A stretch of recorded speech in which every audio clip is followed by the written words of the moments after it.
త్యాగభూమి, రణభూమి, ఉజ్వలమైనటువంటి చారిత్రక అస్తిత్వం ఉన్నటువంటి నేల, మహోన్నతమైనటువంటి వారసత్వం ఉన్నటువంటి నేల,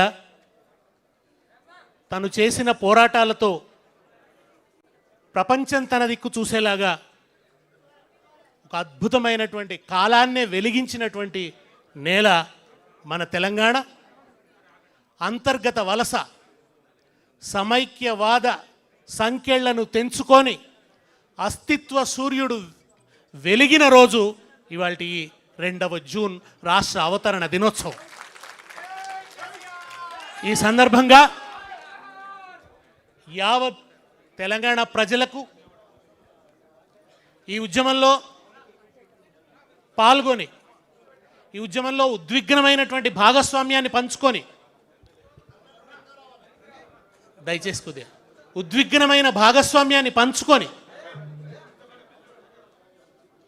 కేసీఆర్ గారు ఒక్క పిలుపిస్తే రోడ్లు జనసముద్రాలైతే, యూనివర్సిటీలు యుద్ధ మైదానాలుగా మారిపోతే, ప్రతి బిడ్డ ఎగిసిపడి లాఠీ దెబ్బలను తట్టుకొని ఇనుప కంచెల మీద పడి 1000 కుట్లు పడ్డా కానీ నోటి నిండా జై తెలంగాణ అన్న రణనినాదాన్ని దిక్కులు పిక్కటిల్లేలాగా గర్జించి భూమిపుత్రుల పోరాటాల్లోనే ఒక నూతన అధ్యాయాన్ని సృష్టించినటువంటి మహత్తర పోరాటంలో పాలు పంచుకున్న ప్రతి ఉద్యమకారుడికి భారత రాష్ట్ర సమితి వినమ్రంగా నమస్కరిస్తున్నది. వాళ్ళందరినీ పేరు పేరున తలుచుకుంటున్నది. 3 ఉద్యమాలకు సాక్షి. 1952 ముల్కీ ఉద్యమం, 69 తెలంగాణ రాష్ట్ర సాధన ఉద్యమం, మళ్ళీ మలిదశ తెలంగాణ ఉద్యమం. ఈ 3 ఉద్యమాలకు కర్మసాక్షి అయినటువంటి మహనీయుడు తెలంగాణ చెరువు తీరు మన జయశంకరు సారు, అలుగు దుంకి పారు పదునైన మాట జోరు, పాలు పోసుకున్న పజ్జొన్న కంకులల్లా, పైకి పైకి ఎగిరే ఆ పాల పిట్టలల్లా, మీ ఆశయాల వ్రాలు కనిపించే ఆనవాలు. తెలంగాణ చెరువు తీరు మన జయశంకరు సారు, అలుగు దుంకి పారు పదునైన మాట జోరు. ఉద్యమమంటే ఇప్పుడు ఉరుకుతున్న ప్రవాహం, స్వాభిమాన సమరంలో జాగృత జన సమూహం, స్వరాష్ట్ర సాధన కోసం జరుగుతున్న సమరం, సమానత్వ విలువ కొరకు సాగించిన పయనం, ఆంధ్ర వలస పాలనకు అది అంతిమ చరణం. చేరువలోనే ఉన్నది చెరవీడే సమయం, ఆ ఉదయంలో ధ్వనించును, ఆ ఉదయంలో ధ్వనించును జయశంకరు హృదయం. తెలంగాణ చెరువు తీరు మన జయశంకరు సారు, అలుగు దుంకి పారు పదునైన మాట జోరు. 69 ఉద్యమం రక్తసిక్తమైపోయిన తర్వాత 369 మంది బిడ్డల్ని కర్కశంగా కాంగ్రెస్ బలి తీసుకున్న తర్వాత ఏ ఇందిరమ్మ రాజ్యం అని చెప్తున్నారో ఆ ఇందిరమ్మనే 369 మంది బిడ్డల్ని కాల్చి చంపించింది. వాళ్ళ దేహాల సాక్షిగా, ఆ అమరుల ఆరిపోని శ్వాసల సాక్షిగా ఈ తెలంగాణ చైతన్య దీపాన్ని ఒక జయశంకర్ గారు, ఒక కేశవరావు జాదవ్ గారు, ఒక భూపతి కృష్ణమూర్తి గారు, ఒక కాళోజీ నారాయణరావు గారు, వీళ్ళందరూ కాపాడుకుంటూ వచ్చింది. ఈ దీపం ఆరిపోకుండా నిరంతరం తెలంగాణకు జరుగుతున్న అన్యాయాన్ని గుర్తు చేస్తూ వచ్చిండ్రు. ఎవరో ఒకరు రాకపోతారా, ఈ దీపాన్ని పెను జ్వాలగా మార్చకపోతారా అని. అప్పుడు వచ్చిండు ఏప్రిల్ 27, 2001 రోజున వచ్చిండు ఒక బక్కపలుచని మనిషి. అందరు ఏమనుకున్నారంటే గాలి వస్తే ఎగిరిపోయేట ఆయన, ఈయనతో ఏమవుతుందని అనుకున్నారు. కానీ ఆయన తనకు తానే ఒక ప్రభంజనమై తెలంగాణను తుఫాన్ లాగా చుట్టుముట్టిండు. ఆయనే కేసీఆర్. 3 అక్షరాల విస్ఫోటనం. ఆరిపోయిన అమరుల శ్వాసలు ఈ భూమిలో నిక్షిప్తమైతే వాటిని ఆటం బాంబులు చేసి మళ్ళీ పేల్చి విస్ఫోటనాన్ని సృష్టించినటువంటి వాడు కేసీఆర్. తెలంగాణ ఉద్యమానికి రాజకీయ రూపం ఇచ్చిన వాడు కేసీఆర్. రాజకీయ వ్యక్తీకరణ ఇచ్చినటువంటి వాడు కేసీఆర్. తెలంగాణ డిమాండ్ ఎన్నికలను ప్రభావితం చేసే స్థాయికి తీసుకుపోయిన వాడు కేసీఆర్. ఇక్కడ చంద్రబాబు నాయుడు, అక్కడ వాజ్పేయి. బలమైనటువంటి రాజ్యం. చంద్రబాబు ప్రతాపానికి అడ్డు లేదప్పుడు. అటువంటి దశలో సవాల్ చేసి పార్టీ పెట్టిన మొనగాడు కేసీఆర్. తెలంగాణ రాష్ట్ర సమితిని స్థాపించినటువంటి వాడు కేసీఆర్. అంతేనా? ఒకవైపు పైన యూపీఏ సోనియా గాంధీ, కింద రాజశేఖర్ రెడ్డి, ఇక్కడ అక్కడ కాంగ్రెసే, ఎదురులేదు. ఆ దశలో తన కేంద్ర మంత్రి పదవికి రాజీనామా చేసి మళ్ళీ తెలంగాణ భూమి మీద నిలబడి కరీంనగర్ ఉప ఎన్నికను సృష్టించి కాలాన్నే వణికించిన, కళపిళ ఉడికించిన నాయకుడు కేసీఆర్. ఎంత ధైర్యం కావాలప్పుడు? అటు రాజశేఖర రెడ్డి, అటు సోనియా గాంధీ. అట్లా రాజకీయంగా అంత బలంగా ఉన్న దశలో వాళ్ళని ఎదుర్కోవడానికి, వాళ్ళని ఎదిరించడానికి ఎంత ధైర్యం కావాలి? ఎక్కడిది ఆత్మబలం కేసీఆర్కు?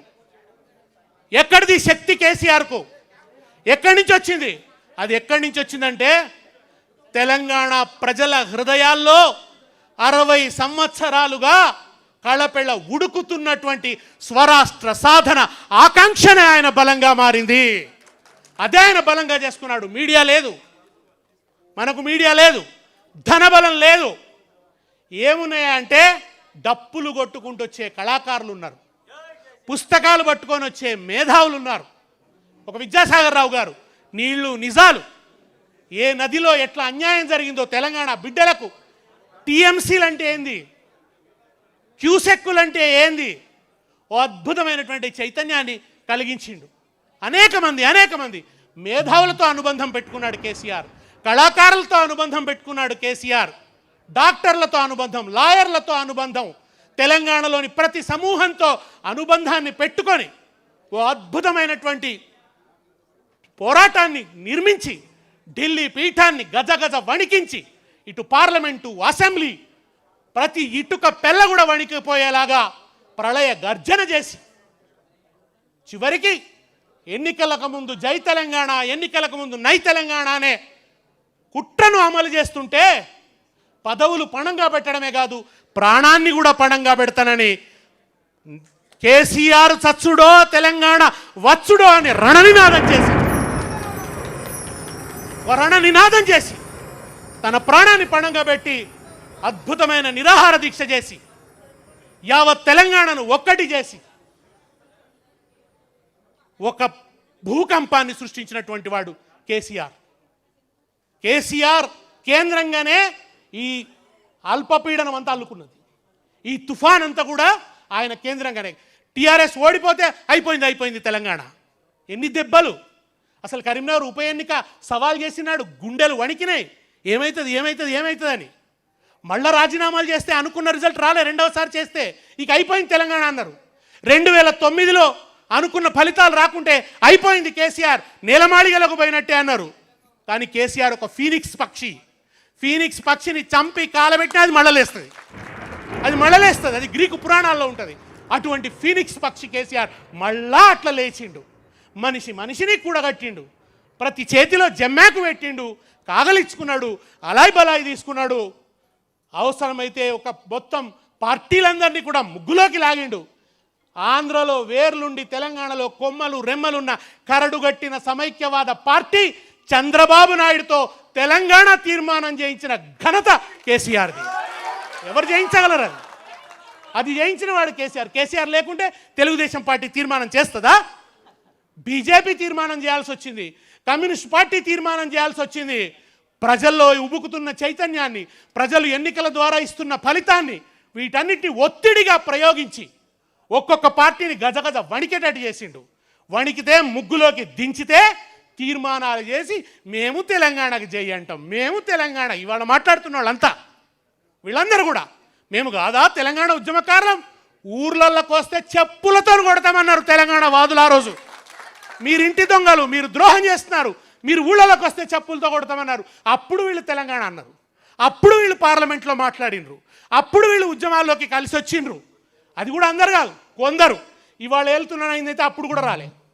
ఆయనకు 14 ఏళ్ల ఉద్యమంలో సిగ్గు రానేలేదు, ఆయనకు బుద్ధి రానేలేదు, జ్ఞానం రానేలేదు, తెలంగాణ ఉద్యమ స్పృహ రానేలేదు ఆయనకు. ఒక్కనాడు జయశంకర్ సరసన నిలబడలే, ఒక్కనాడు విద్యాసాగర్ రావు గారి కరచాలనం చెయ్యలే. ఏదైనా ఉన్నంత కూడా చంద్రబాబు పాదాల దగ్గరనే మోకరిల్లి ఆ చంద్రబాబును తెలంగాణ మీద నీ స్టాండ్ ఏందని అడిగేటందుకు ఉద్యమకారులు పోతే ఉద్యమకారులను చంపేస్తానని రైఫిల్ ఎత్తిన ద్రోహి వాళ్ళ ముఖ్యమంత్రి. ఆ ద్రోహి ఇవాళ మళ్ళా తిరిగి తెలంగాణ అస్తిత్వం మీద మబ్బులు ముసురుకుంటే కోట లోపలుండి శత్రువులకు తలుపులు తెరిచినట్టు తలుపులు తెరుస్తున్నాడు. ఆ ద్రోహి వాళ్ళ విగ్రహాల పేరిట రాజకీయం చేస్తున్నాడు. ఎన్టీ రామారావు విగ్రహాలు చాలా కాలంగా తెలంగాణలో ఉన్నాయి, మనం పలగొట్టలే, మనమేం తీసేలే. కానీ ఇవాళ పెడుతుంది ఎన్టీ రామారావు విగ్రహం మాత్రమే కాదు, ఎన్టీఆర్ విగ్రహం వెనుక ప్రతిష్ఠించదలుచుకుంది చంద్రబాబు నాయుడిని. చంద్రబాబు నాయుడు ప్రతిష్ఠించడం కోసం ఆ విగ్రహాల మాటున ఇవాళ రాజకీయం నడుస్తున్నది. ఇవాళ మళ్ళా గద్దలాడుతున్నాయి తెలంగాణ మీద. కేసీఆర్ అధికారంలో లేడు అంటే మళ్ళా గద్దలు తిరుగుతున్నాయి తెలంగాణ మీద, రకరకాల గద్దలు, మళ్ళా సినిమా గద్దలు. మళ్ళా ఈ గద్దలన్నీ కూడా ఇవాళ తెలంగాణ చుట్టూ ఆడుతున్న ఈ సందర్భంలో ఈ పుష్కర తెలంగాణ మనకు కొత్త కర్తవ్యాలను ఉపదేశిస్తున్నది, మనకు కొత్త పథాన్ని నిర్దేశిస్తున్నది. మళ్ళీ మనలో పోరాట స్ఫూర్తిని రగల్చమని మళ్ళా ఒకసారి తెలంగాణ జెండాను ఎత్తుకొని జై తెలంగాణ అని ప్రళయగర్జన చేయమని బోధిస్తున్నది ఈ పుష్కర తెలంగాణ. కనుక దాన్ని ఆవాహన చేసుకుంటందుకు ఇవాళ మనం ఇక్కడ కూడినాం. ఇవాళ మళ్ళా మరో పోరాటానికి శ్రీకారం చుట్టడానికి, మళ్ళీ ఆనాటి ఉద్యమ స్ఫూర్తిని మళ్ళా నిలువెల్ల నింపుకోవడానికి ఇవాళ ఇక్కడ మనం జమకూడినాం. ఈ అవతరణ దినోత్సవంలో ఎన్నో ఉద్యమాలు జరిగినాయి తెలంగాణలో. తెలంగాణ రైతాంగ పోరాటం జరిగింది, అది ఆశించిన గమ్యం చేరలే, అర్ధాంతరంగా అణచివేతకు గురైపోయింది. దుఃఖం, భూమి కావాలన్నాడు, భూమి రాలే, చేతులున్న తుపాకీ కూడా పోయింది. తర్వాత 69 ఉద్యమం జరిగింది, అది కూడా అర్ధాంతరంగా విరామానికి గురైంది. జయశంకర్ గారు అనేది విరామమే తప్ప విరమణ లేదు అనేవాడు, అది విరామానికి గురైంది.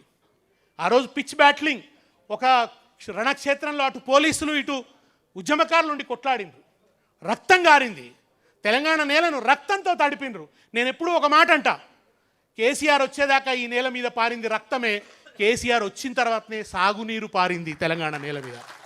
అప్పటిదాకా రక్తమే పారింది, రక్తమే పారిచ్చారు. నీళ్ళు అడిగితే రక్తం, నిధులు అడిగితే రక్తం, ఎన్కౌంటర్లు, కరెంట్ అడిగితే రక్తం, పోలీస్ స్టేషన్లో వేసి కొట్టిండ్రు, స్టేషన్ల దగ్గరకు పోయి కరెంట్ అడిగితే నక్సలైట్లను లోపల పారేసారు. ఆ నక్సలైట్ ఉద్యమం కూడా ఒక విషాదాంతం అయిపోయింది. అత్యద్భుతమైన ఫలితాలు సాధించింది, భూస్వామ్యాన్ని కూల్చింది, కానీ అది కూడా ఆశించిన గమ్యం చేరలేదు. ఆశించిన గమ్యం చేరి తీరాన్ని ముద్దాడిన ఉద్యమం తెలంగాణ రాష్ట్ర సాధన ఉద్యమం. తెలంగాణ చరిత్రలో తీరాన్ని ముద్దాడిన ఉద్యమం, తీరం చేరిన నౌక, తీరం చేరిన నావ తెలంగాణ ఉద్యమం అయితే దాని నావికుడు, తుఫానుల్లో కూడా ఆ పడవను నడిపిన నావికుడు కేసీఆర్. కేసీఆర్ లేకుంటే ఆ నావ సాఫీగా నడిచేది కాదు. ఇవాళ అనేక మంది మాట్లాడేటోళ్ళు మోపైనరు, అనేక మంది దాన్ని క్లెయిమ్ చేసుకుంటారు. సక్సెస్కు అనేక మంది వారసులం అంటారు, ఫెయిల్యూర్ అప్పుడు ఎవడు రాడు. కానీ 2009లో సార్ కొంచెం దెబ్బతింటే రాళ్ల మీద రాళ్ళు వేయాలని చూసిండ్రు, తెలంగాణ అయిపోయిందని మాట్లాడినరు. వాళ్ళందరూ ఇవాళ మేమంటే మేమని మాట్లాడుతున్నారు. అందుకే ఒక ఆఫ్రికన్ సామెత ఉంది, కేటీఆర్ గారు కూడా ఎప్పుడు చెప్తారు, సింహాలు తమ గురించి తాము చెప్పుకోకపోతే వేటగాళ్ళు చెప్పే పిట్ట కథలే చరిత్ర అవుతాయి. కనుక ఈ వేటగాళ్ల పిట్ట కథలే ఇవాళ చలామణి చేస్తున్నది పచ్చ మీడియా, ఎల్లో జర్నలిజం. ఇవాళ దాన్ని ప్రచారం చేస్తున్నారు. ఈ దశలో తెలంగాణ అస్తిత్వం మీద మమకారం, తెలంగాణ మట్టి మీద అనురాగం, తెలంగాణ నీళ్ళల్లో ఉన్న పౌరుషం, తెలంగాణ గాలిలో ఉన్న రేషం, వీటన్నిటిని నింపుకున్న పార్టీగా బాధ్యత ఉంది. మనం కొన్నిసార్లు ఆవేశంగా మాట్లాడం, అవతల వాళ్ళు అనుకుంటారు వీళ్ళు ఆవేశంగా కొంతమంది మంచిగా వచ్చారు, ఏ బాధ్యత లేనివాడు ఎట్లా పడితే అట్లా మాట్లాడతాడు, వాంది ఏం పోయింది, ఏమైనా మాట్లాడతాడు. కానీ ఏం మాట్లాడినా ఆచితూచి మాట్లాడాలి, దెబ్బతినొద్దు, ఆయువు పట్టు మీద దెబ్బదాకొద్దు అనే విజ్ఞత ఉన్నవాడు కేసీఆర్. అందుకే అహింసాయుతంగా శాంతియుత పంథాలో నడిపిండు ఆయన. ఎవరు చనిపోవద్దు అనుకున్నాం, ఆ బిడ్డలు అట్లా ఆహుతి అవుతారని మనం అనుకోలే. ఓ శ్రీకాంత్ చారి మరణించినాడు, ఎంత దుఃఖాన్ని అనుభవించినాం. ఎవరు అనుభవించారు ఆ పెయిన్ అంతా, ఆ బాధ అంతా కూడా? ఒక యాదిరెడ్డి, ఒక కిష్టయ్య, ఒక ఇషాన్ రెడ్డి, ఎంతమంది బిడ్డలు. ఈ బిడ్డలు ఆహుతి అవుతుంటే వాళ్ళు ఒక ఇట్లా అగ్ని జ్వాలల్లాగా వాళ్ళు అట్లా దగ్ధమైపోతుంటే మనం కదా బాధపడ్డాము, మనం కదా పోయినాం. అయ్యో వీళ్ళు ఎందుకు ఇట్లా ఈ బిడ్డలు రాలిపోతున్నారు. జయశంకర్ గారు ఎప్పుడు చెప్పేది, ముందు పోతే మేం పోతామయ్యా, మీరెందుకు పోతారు, ప్రాణాలు పోతేనే తెలంగాణ వస్తుంది అనుకుంటే మేం పోతామయ్యా అని చెప్పేవాడు ఆయన. పాపం జయశంకర్ గారు ఎప్పుడు. కేసీఆర్ గారు కూడా ఆయన ఎప్పుడు, నేను చాలాసార్లు చెప్పాను, ఆయన లోపల ఒక వర్షం కురుస్తూ ఉంటుంది. ఎన్నిసార్లు దుఃఖపడ్డాడు, కానీ బయటకి నాయకుడు దుఃఖంతో కనిపించొద్దు. కేసీఆర్ ఎప్పుడు సెల్ఫ్ పిటీని చూపించాడు, బయటకు వచ్చి నిస్సహాయంగా మాట్లాడాడు ఆయన ఎప్పుడు. ఎందుకంటే నాయకుడు ధైర్యంగా ఉండి ముందట నడిస్తేనే శ్రేణులు వెనక నడుస్తాయి. నాయకుడే డీలా పడ్డట్టు చేస్తే ఉద్యమం డీలా పడుతుంది. అందుకని ఆయనలో ఎప్పుడు మీరు సెల్ఫ్ పిటీ కనిపించదు. దానికి కొంతమంది అహంకారం అని పేరు పెడతారు. అది అహంకారం కాదురా, అది తెలంగాణ అస్తిత్వ అస్మిత. ఆ అస్తిత్వం పట్ల ఉండేటువంటి ఒక స్వాతిశయం తప్ప, అది అస్తిత్వంలోంచి వచ్చిన స్వాతిశయం తప్ప వ్యక్తిగతమైన స్వాతిశయం కాదు కేసీఆర్ది. ఆయనంటేనే తెలంగాణ జెండా, కనుక ఆ జెండా అట్లా సమున్నతంగా ఉండాలి అని చెప్పి తన వ్యక్తిత్వాన్ని అట్లా కాపాడుకుంటున్నవాడు, తెలంగాణ అస్తిత్వాన్ని కాపాడుతున్నవాడు, తెలంగాణ ఉనికి కోసం తాపత్రయవాడు, తెలంగాణ బిడ్డలకు నీళ్ళు ఇచ్చినవాడు, తెలంగాణ బిడ్డల తరతర ఇవాళ ఏముందే, నేను రేషన్ కార్డులు ఇస్తా, నేను లేకుంటే మన ఏదో ఇండ్లు కట్టించి ఈ పనులతో సరిపోతుంది. కానీ కేసీఆర్ చారిత్రక సంధి దశలో వచ్చిండు. తరతరాల సమస్యలు పరిష్కారం చేయాల్సిన పెద్ద ఒత్తిడి బాధ్యతను తన తల మీద మోసిండు కేసీఆర్. అది మామూలు ఒత్తిడి కాదు. నదీ జలాలు తెచ్చిండు, ఎన్నో ఏళ్ల నుంచి ఉన్న కరెంటు సమస్యను పరిష్కారం చేసిండు, మంచినీటి సమస్యను పరిష్కారం చేసిండు, పంట పండేటట్టు చేసిండు. కండ్ల మంటనే తప్ప పొలాన్ని చూసినప్పుడల్లా పంటనెన్నడు చూసుకొని తెలంగాణ రైతు నిబ్బరంగా బతికిండు, నిరందిగా బతికిండు కేసీఆర్ ఉన్నప్పుడు. ఇవాళ ఆ రైతు మళ్ళా విచ్ఛిన్నమవుతున్నది. వ్యవసాయం స్థిరీకరణ పొందిన వ్యవసాయం మళ్ళా విచలితమైపోతున్నది, మళ్ళా సంక్షోభంలోకి పోతున్నది. అందుకనే ఇవాళ నువ్వే కావాలే, నువ్వే రావాలే, కర్రు సాగాలే, కలత తీరాలే అంటున్నది తెలంగాణ ఇవాళ. కేసీఆర్ని అందుకే పిలుస్తున్నది. కనుక ఈ దశలో మిత్రులారా మనం ఈ అవతరణ దినోత్సవాన్ని జరుపుకుంటున్నాం.